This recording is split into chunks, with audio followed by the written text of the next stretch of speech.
Now, that was the first thing I wanted to speak to. Now, the next thing that we're going to talk about on our chopping block, we're going to start really just breaking down this whole list that I've got here. So, Jyotish offers a complete comprehension of the chakras and a unique perspective on what the outer planets are.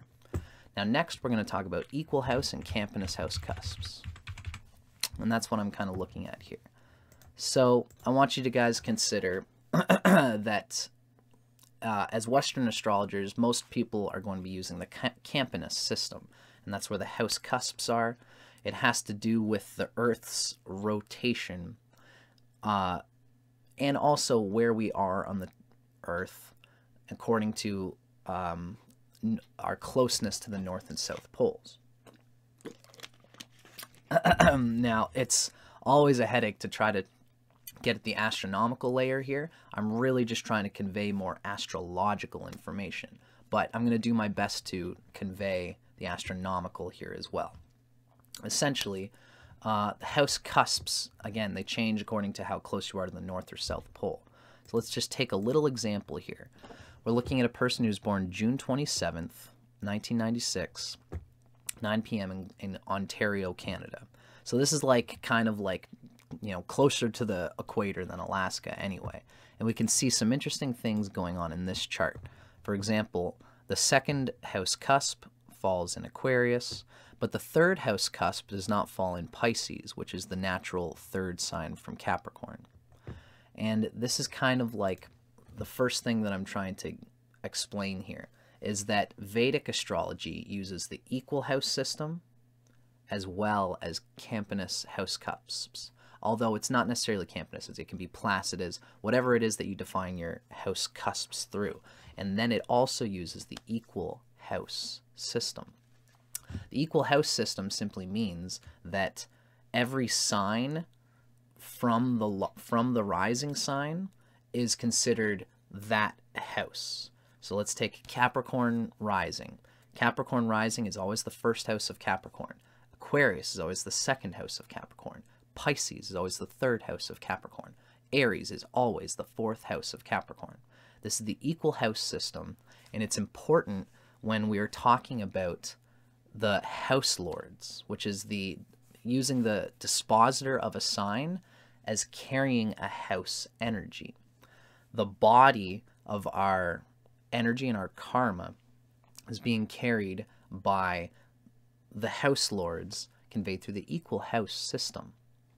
But the house cusps can fall within it. And this is what I'm trying to say here. So this is like a chart of basically the same person, ideally. Except in this one, they're born at 9 p.m. in Ontario, which is closer to the equator. And in this one, they're born at 10 p.m. in Alaska, which is way up at the North Pole. So we see that it's a very similar chart, obviously, right? It's really basically the same chart. Now, again, we notice that there's lots of huge changes, where the second house cusp is in Aquarius in this chart. In the chart from Alaska, the second house cusp is in Pisces. The third house cusp is in Taurus. This kind of thing happens in Alaska. When you get really close to the North and South poles, the house cusps get really kind of funky. But the important thing to consider here is that these two are both Capricorns. And Vedic astrology puts more emphasis on the equal house system and on the fact that regardless of the house cusps, we're dealing with a Capricorn here. And we're dealing with a Capricorn with Jupiter at 13 degrees Capricorn, Saturn at 7 degrees of Aries. You know, this is more of the guts of Vedic astrology. The house cusps are important, right? Now let's just take a look at this chart for a minute. I'm just going to kind of convey this for you. Both of these charts are Capricorn ascendants. Capricorn always uses the planets in the same way because our rising sign is the gate of our energy, and it's the gate of the psyche that has a different relationship with the planets. And it's always a fixed relationship. Mars is always the carrier, the lord of the 11th and 4th signs from Capricorn ascendant. What do I mean by that? Mars, okay? Let's look at this Capricorn rising. Which houses are Mars going to rule from here? Don't think about the house cusps for now. We're talking equal house, right? Well, for a Capricorn, Mars rules the 4th house from Capricorn, which is Aries. We should say Mars rules the 4th sign from Capricorn. Capricorn's the 1st, Aquarius is 2nd, Pisces is 3rd, Aries is 4th. And then Scorpio is the 11th sign from Capricorn, which means that Mars is always the 11th and 4th lord from Capricorn ascendant. And that means that no matter where these house cusps are, if this Capricorn ascendant wants to gain its objectives in life, Mars has to be strong. If this Capricorn ascendant wants to have a calm, realistic, emotional life, then it needs to have, Mars needs to be strong. Even though the 4th house cusp does not fall into Aries in either of these charts, Mars is still an important carrier of the 4th house. Saturn is always the lord of the 1st and 2nd house signs from Capricorn ascendant, which means Saturn is the carrier of the 1st house and the 2nd house. I'm saying that because anciently Saturn ruled Aquarius, and that's how it's conveyed in astrology, right? So this is the consciousness of house lords. The signs and their dispositors do something for the rising sign. So the dispositor of the sign is essentially the planet that rules the signs, right? And house lords, as we're describing them, are more important than house cusps. We're going to talk about how and why.